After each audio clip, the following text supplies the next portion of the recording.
because they sat in the bottom of your stomach like a fist of coal. It wouldn't sit there very long, though. One of my favorite bits was the Phantom Diner. Oh, that guy. Do you remember that? Screw that guy. He got replaced by Yelp. They would show his mouth eating. And it was so gross. And his gob is like smacking and packing. And we're not the Midwest where there's elevation of 2 feet, right? We have hills everywhere. It is one of the least helpful descriptions in the Bay Area is to say something's on the top of a hill. Welcome to Hella Foggy, a podcast about the Bay Area. I'm Greg, and he's Wayne. We're two Bay Area natives from both sides of the bay. Our podcast gets a little ranty, a little sentimental, sometimes informative, but mostly pointless. Basically, it's just us trying to make sense of this weird place we love and call home. So crack open a Dungeness crab leg and enjoy Hella Foggy. Hey, Wayne. Hey, Greg. We're back. Episode 2. How was your Thanksgiving? You know, I had a really good time. I feel like it's the Super Bowl of all meals every year.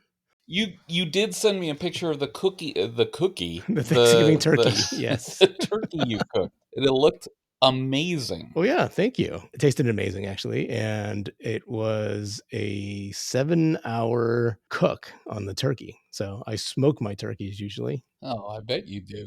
But yeah. Wow. I think I need to stretch before cooking Thanksgiving. It's a long day on the feet. Right. We're just getting old. Your bones and your muscles are just not meant to be on your feet that long anymore. You should get those chef clogs. Oh yeah, the Crocs. Yeah, or Crocs, but I was thinking a more traditional clog, like a Danish person might wear or a Dutch person. Or maybe I should just get nursing shoes. That's a good idea. Don't they have the most comfortable shoes? We're at the limits of my knowledge about shoe comfort. What do you wear? In my life, I wear pants. I wear a shirt. We've got the basics down. What kind of shoes do you usually wear? Right now, all my shoes are still in Michigan. Oh, yeah? I'm waiting for them to be shipped. So I have a pair of running shoes and a pair of just like regular walking around shoes. Okay. Do you still call sneakers tennis shoes? Man, I did recently the other day. Did you really? Yeah, and it was a weird thing where even I paused after saying it because what is even a tennis shoe, you know? Right? But it was like the default word for sneaker. Yeah. For the longest time. Well, but in sneakers seems like a really old word too, though. What do they call it now? What do the kids call it? 6'7". Oh, Jesus. I don't know. You had to. What? I don't know. You keep asking me questions I don't know the answer to, and so I make up things. I'm like ChatGPT. So, and then speaking of facts that are wrong, are we doing our take back section? We made 2 claims that were empirically incorrect, and we're embarrassed, and we want to build trust with you, our audience. So we're going to correct here today. For example, last week I said there was no such thing as raisin wine, and I was militant about it. I was adamant about it. We were poking fun at it. And dissing raisins, which honestly, who cares? Because they're raisins. But there's something called straw wine, which is, and they make it around the world. It's a known thing. So some of you may have listened last week and said, wow, these guys are idiots. Specifically Greg, because I was the one who was so angry about raisin wine. But I was wrong. It's probably still very gross. I don't think I'll drink it. It sounds like something you'd make in a prison toilet or something. But there is such a thing as raisin wine. So I take back the idea that there's no raisin wine. Okay. The other subject that we wanted to sort of clarify, banana slugs that we talked about. Apparently, they do grow very large. I think you said 8. Yeah, and then you were incredulous. And honestly, when I said 8, I thought I was reaching for the stars. But that's even not long enough. They grow up to 10 inches long. Yeah. A 10-inch bright yellow slug. The camp that I went to was in Jones Gulch, which is right outside of Pescadero. Yeah. Apparently, The Santa Cruz Mountains spans from near Half Moon Bay all the way down to, I believe, Santa Cruz. Right. My daughter, apparently, I completely forgot until after our show last week. Yeah. She was one of the camp counselors when she was in high school, and she clarified that it is kiss. So you were right; they do kiss banana slugs. So that was our takebacks from last week. We'll make sure that we always stay on top of our topics as much as we can. But not too on top, because I don't have time for that. So we're talking about Thanksgiving. Did you do anything special? Yeah, I went over to my brother's. We had a similar sort of repast, but it was very good. Yeah. And the mashed potatoes were stellar. Nice. And all this talking about food, Wayne. You know it's crab season right now? How did you decide to say that? Oh, because the next day I was at Safeway and they had crab for sale. And so I said, "Oh, let me just buy a couple of crabs," and we had crab for dinner. Oh wow. What a week of wonderful food. I would say Dungeness crab is one of the most iconic foods of Northern California. From the seafood at Fisherman's Wharf to like one of the Vietnamese crab restaurants, Yes. Dan Long and Crustaceans, right? Yeah. Yeah, it's really good. I dated a woman from Baltimore, and she always flogged those damn soft-shell crabs, which are delicious, but I don't know, Dungeness is kind of the way to go. It is absolutely 100% the way to go. I just felt like Yeah. the work and effort in trying to crack a Maryland blue crab. We're gonna get some hate mail I now. don't care. You know what? Those people It's just not worth it. The juice is not worth the squeeze when it comes to those tiny little crabs. Yeah. It is a lot of work, Right? and it hurts your hands. You know, the Dungeness crabs are just better than your blue whatever crabs. Yes. Well, speaking of food, Mhm. do you have any other iconic foods from the Bay Area that you remember or experienced?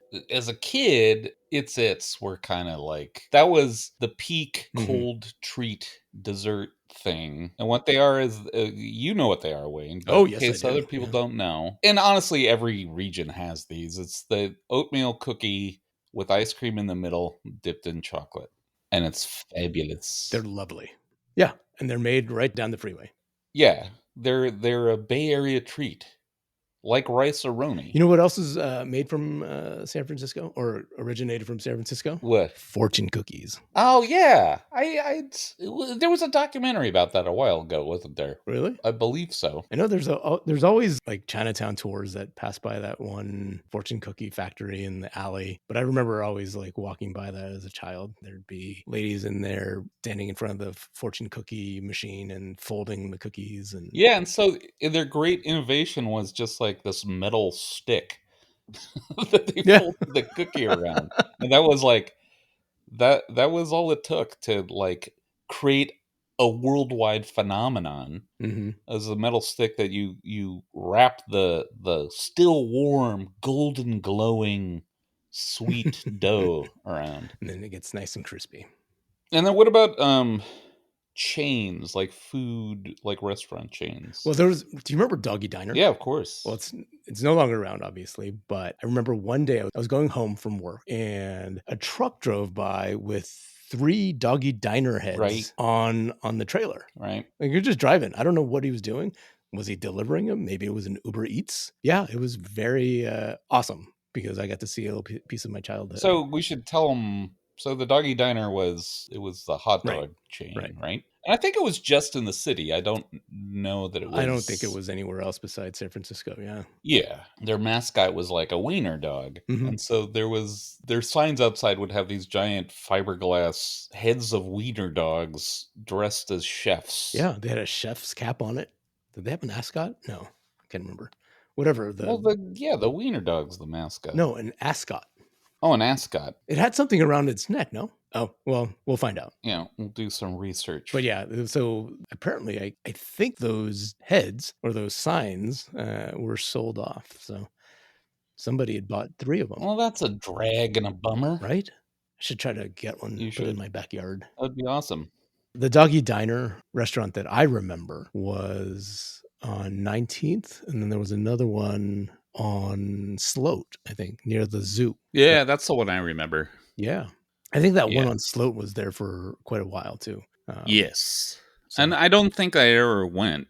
I think it was always a thing I wanted to go mhm, do, but because we didn't live near the city when we were visiting the zoo, it was either like a school field trip, so we weren't going because that would sure, be too awesome for yeah, in one day to go to Doggy Diner and the for zoo. a bunch of 10-year-olds, yeah. Or I went with my parents or my grandma, and they weren't taking me to Doggy Diner. Mm. Let's be honest. Well, I do remember going with my folks at some point. It wasn't a place that I would go there a lot. I think it was just very iconic in terms of the fact that, you would always recognize the, dog on the sign. Yeah, it's a cute dog. Any other restaurants that you feel like have been Forgotten? forgotten, at least? There was Zim's. Zim's was Zim's? Is that the one with the heart? that's Big Heart, Oh. but Zim's I think is similar, and it's the char broiled hamburgers, and I just Yeah. remember the smell of it. I don't remember it being good or bad or whatever. That closed in like, the '90s or something, or I have 2000s? no, Yeah. I don't know, Oh, Wayne. okay. Fog City Diner. Do you remember Fog City Diner? Yeah, did that close? I don't think that's there anymore. The building, I think, is still there. So that was like the fancy kind of yuppie diner. Yeah. Straight up yuppies from the '80s would go there, right? Because it was right near the Ad Ghetto. Yeah, it was right Right. there on like the Embarcadero, right? Yeah, Embarcadero and like Battery or something like that, or Sansom. Yeah. How about places that are still there though? I mean, I think there's a lot of restaurants I would say are iconic to San Francisco, like the House of Prime Rib, which is one of my favorite. Yeah, that's a good one.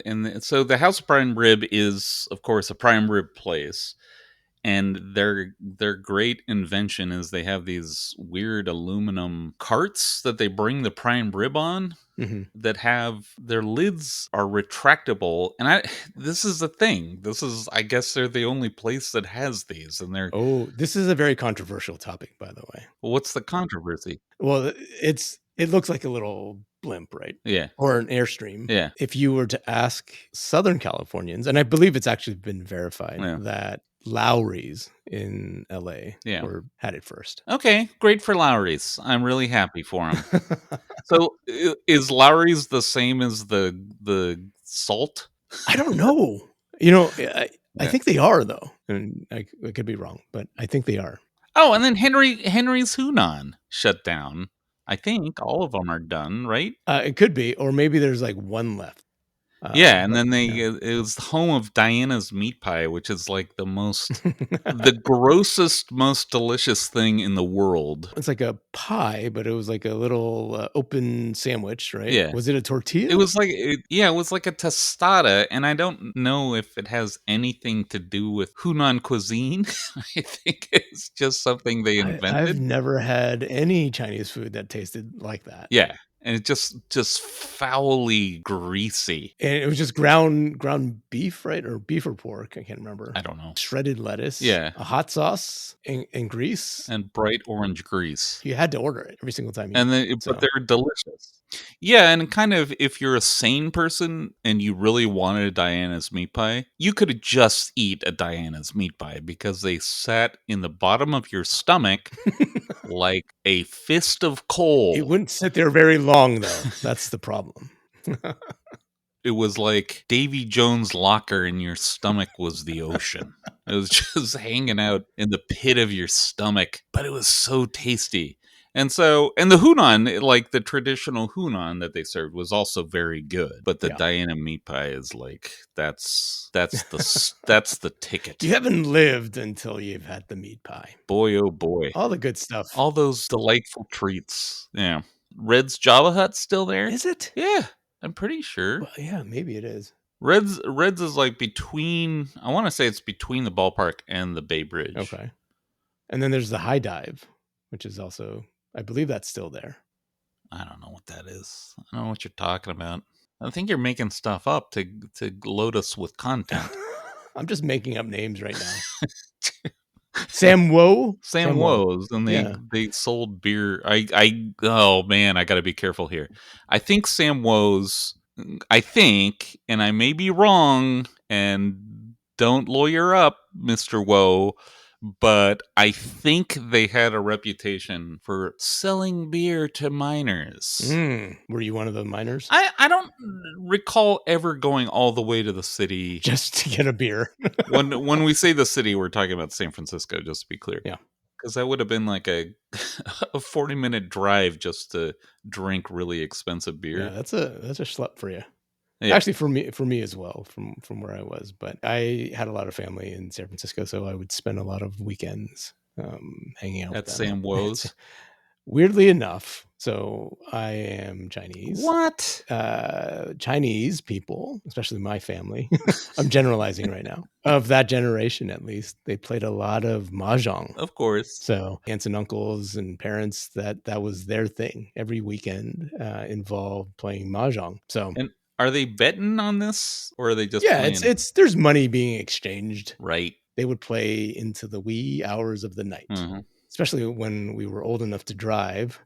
We would go pick up some takeout, and for some reason we would go down to Samwo and pick up some food. And so how long of a drive would Sam Woe's have been? Oh well, my family was in the Richmond, so it wasn't that bad. Maybe 15 minutes. Oh. So to get to Chinatown, right, from the Richmond. Yeah, no, that sounds about right. Yeah. So what were you doing as kids? Just like watching MTV while your parents? Oh, we watched like Saturdays, right? The Saturday lineup was like Love Boat, Fantasy Island, Right, and then the ABC. news would come on, and then we'd watch like Creature Feature at night. There you go. There you go, right? There's a word for what we're doing here. What's that? It's called a segue, Wayne. Oh, nice. Okay. Are we segueing? So organically, we're going to start talking about local TV shows, Yeah. like Creature Features on Channel 2 KTVU. Yeah, why don't you hit that up? All right, here we go. So Creature Features was the local crappy monster movie show, whereas other places, had Elvira or people doing characters, something Daguli or something. They always had weird, dumb names. Ours was just the weatherman, Bob Wilkins. And he'd smoke a big cigar and just talk crap about the movie that we were going to watch that night. But they weren't always like really bad movies. There was a lot of Hammer horror kind of stuff. But there was also a lot of really wonderfully crappy monster movies. That must have ended like in the mid 80s, right? I think so. And I think Bob Wilkins went on to, I think he moved to Sacramento or something. Okay. And so did it there. Yeah. And then Bob Wilkins was also the host of a show that Wayne doesn't remember because I've already talked to him about it. Captain Cosmic, that was on Channel 2, and it was on afternoons after school. And what was fantastic about Captain Cosmic, they showed like weird Japanese and British TV shows from the 60s. So like Ultraman, Captain Scarlet. Oh, I remember Ultraman. Whoa, dang. There was one show with a robot family and they're fighting monsters as Japanese space giants. And it was Good Time Charlie, I'll tell you. And it was fun because I was getting nerd literacy as a kid and I didn't know. I thought it was completely reasonable to watch obscure 60s Japanese shows. It was either that or watching like Small Wonder or something. So maybe I just didn't catch the intros of like Ultraman. I just remember Ultraman a lot. Yeah. One day my cousin had gone to J-Town and picked up some sort of comic book about Ultraman, but it showed all the different types of Ultraman, like I guess Ultraman's family. Yeah, because it was a series. It was kind of like Doctor Who in that there were several series, and then the visual look of the Ultraman would evolve with each series. It wasn't different characters. It was just the same character. I think essentially, and I'll be honest, the plot was always exactly the same. Yeah. It was just an excuse to have another cool monster show up in a costume, and then they fight over miniature Tokyo. And it would have his little remote control, and would he summon? I always thought he turned into Ultraman, but was he summoning? No, Ultraman? I think you're right. I think he turned into Ultraman, and then he would fight for what seemed like 3 minutes, and then, and then his chest would start flashing, and like it meant he was dying, and something had to happen, and invariably it always happened because it was like a really bad cliffhanger for children with short attention spans, and then boom, and then he'd like then his chest would Yeah. start glowing again, and then he'd kick the other monster's ass, and yay, Ultraman. Yeah, I mean, they were just like kaijus, right? Yeah. Basically. Yeah, but Yeah. because it was a TV show, they weren't like the good kaijus. They were kind of. It feels like they kind of recycled a kaiju and then threw on like a sash or something to make it a different monster. You've got red hair now. But you said J-Town, and we should talk about what J-Town is. Oh, sorry, Japantown. Yeah, Yeah. Japantown. So, I didn't grow up going to Japantown a lot until maybe I didn't really go there until I was in college. So I went to San Francisco State, which is, one of the Cal State schools in the Bay Area. Right. I never realized how nerdy and cool Japantown could be because they have all these cool stores and and it was originally the Nippon Machi, which literally just means Japantown, and that was the Japanese neighborhood. And I don't think there is a Japanese neighborhood anymore. There's just all that's left is a really cool shopping center. And it's still, there's still like older Japanese people are working there and stuff. And I think there's even like senior centers for Japanese Americans nearby. Oh, probably. But the stores are incredible. Yeah. Like it's just a fun place to hang out. And the restaurants are really good. Yeah, I mean, one of the inspirations for this show, just talking about random cultural things in the Bay Area, places to visit, things to do, was Evening Magazine. I thought that was a show that I always enjoyed watching growing up, and you always learn something local on the show. Yeah, with Jan Yanahiro and Richard Hart. Yeah. That mustache. Yes, he had a very prominent mustache. Yeah, and so it was like, so they would do like, oh, here's a fun. I remember liking that show a lot. I don't remember the content. I know we should probably YouTube this thing and see what this actually was about. But I do remember one of my favorite bits was the Phantom Diner. Oh, that guy! Remember that? Screw that guy. He got replaced by Yelp essentially. So he was a guy, right? Stupid. It's so stupid. It was fun. So he would go review restaurants on the show, but he would be in a sort of a London fog type overcoat. Yeah, he was like he looked like a Carmen Sandiego. Yeah. He was like dressed like a detective. Yeah, we would never see his face, and he probably had a fedora on too, I think. Right? Yeah, and you could tell by his voice he was like 3,000 years old. He was like the crypt keeper, and the restaurants always looked like not fancy somehow. They were just like local restaurants. And then what I hated about it is they wouldn't show his face, but they would show his mouth eating. And it was so gross. And his gob is like smacking and packing, and there's like spittle coming out and food. And he always liked the places. He was never critical about it, right? It was always meant to promote the place. Yeah. The Phantom Diner. Yeah, I do remember that. The Phantom Diner. I want to see him eating meat pie. Yeah. I'm in Henry's Hunan right now.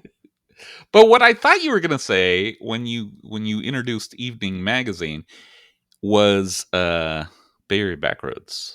Oh yeah, with Joe McConnell, right? Joe McConnell, who had he had hair kind of like he was in General Hospital. He had like that 80s mid-length man hair.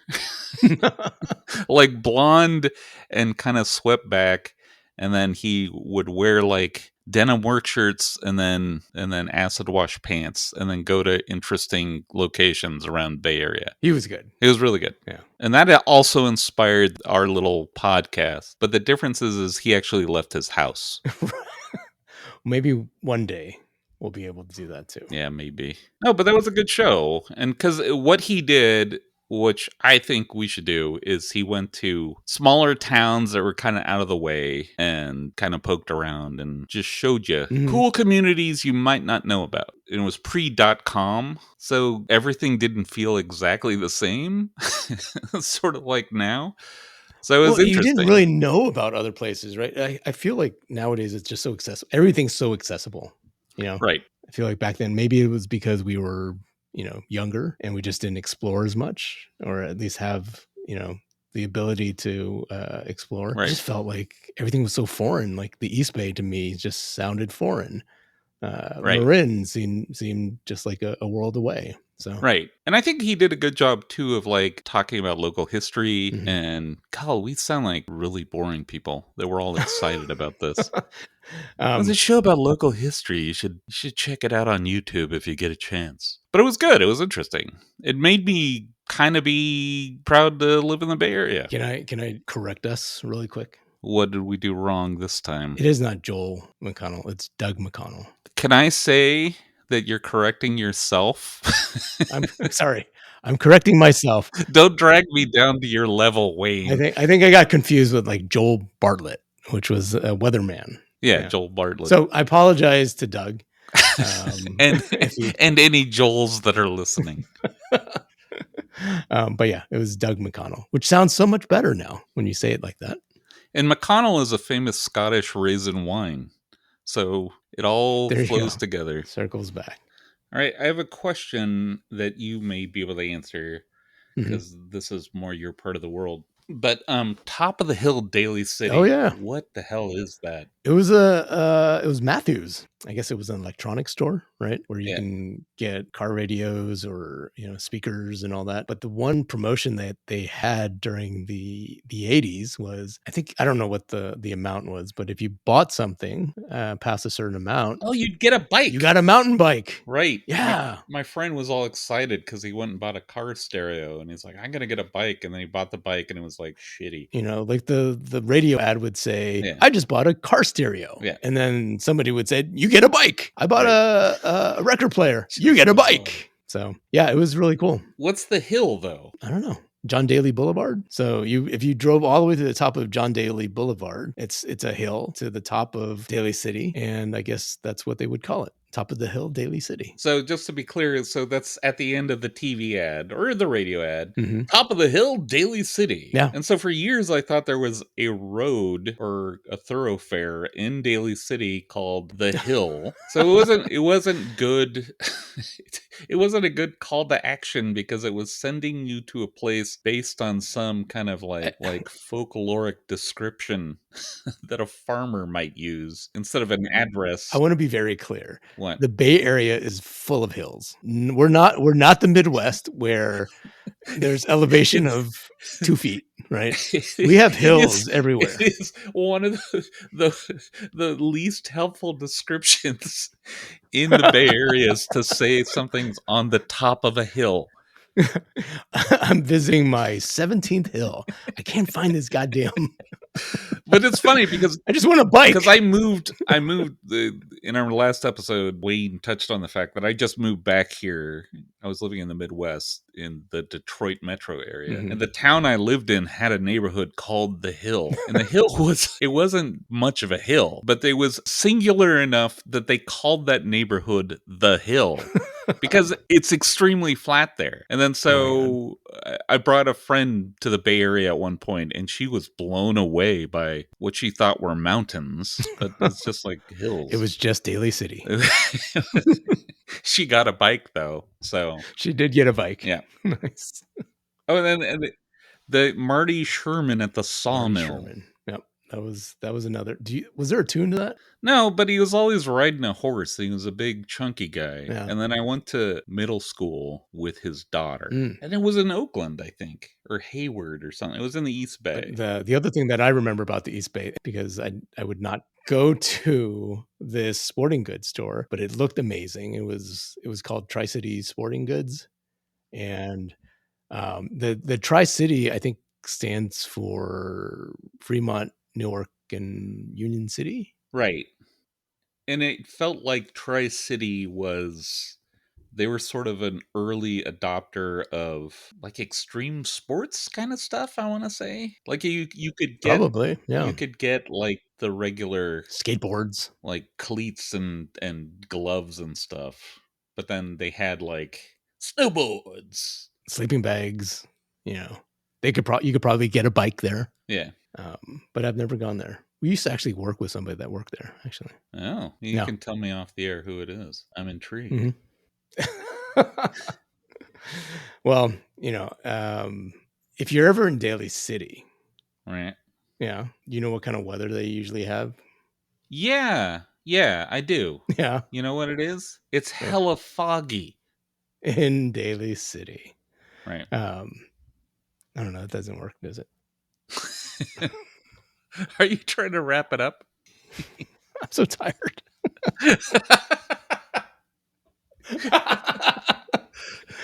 All right. Let's figure it out. Let's see. Hella foggy. Man, oh man, that was hella foggy. How do we get back to? Well, do we even need to say hella foggy every single time? We don't necessarily have to, This right? should actually be the end of the show. Just us talking about whether or not to use hella foggy. How the hell did we end this show? Hey Wayne, it's the hella end of the show. Oh my god. I think I'm still in a food coma from Thursday. This is gonna suck cutting. I feel bad for you. Oh dear. It's a learning episode. That's okay. It's hard to do. It's the sequel is always the worst. Yeah. It's the difficult second episode. All right. If you're ever in the top of the hill, Daly City, I guarantee you the weather's going to be hella foggy. So I got a bike. you get a bike. All right. All right, Greg. All right, Wayne. We'll see you next time Dress warm for the fog. All right. Talk to you later. for the fog. Bye-bye. All right. Bye.